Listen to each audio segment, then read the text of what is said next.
Before this song became hope for millions, it came from the lips of a man who trafficked human lives. A man so broken, he called himself a wretch. Stay with me, because this story will change how you hear this hymn forever. His name was John Newton, born in England, but raised by loss. At just 6 years old, he lost his mother, and something in him never fully healed. As he grew, he didn't find direction. He fought authority, rejected discipline. In his 20s, he even tried to desert the Royal Navy. That decision, it cost him everything. He was abandoned in West Africa, left alone, not as a master, but as a servant to a slave trader. The same system he would later profit from. First, broke him. Eventually, he was rescued, given another chance, another beginning. But listen carefully. A new opportunity does not mean a changed heart. On his return to England, he chose the very life that once enslaved him. He became a slave ship master, trip after trip, across the Atlantic. Men, women, children, chained, sold, dehumanized, and by his own admission, sometimes he treated them abhorrently. Then came the night, a violent storm. The sea rose like judgment, waves crashing, wood cracking, death certain.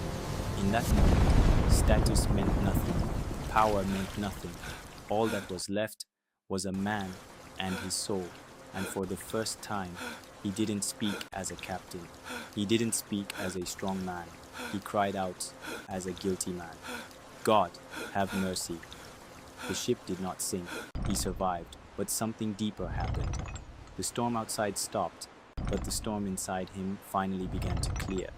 Change didn't happen overnight. Let's be honest. Even after that moment, he continued in the slave trade for years. That's the uncomfortable truth.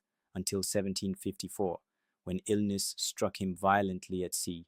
This time, it wasn't just fear, it was clarity. He walked away from ships, from chains, from that life, completely.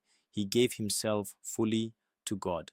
Years later, in 1764, he became an Anglican priest, a preacher, a voice, a man once lost, now calling others home, just like Apostle Paul.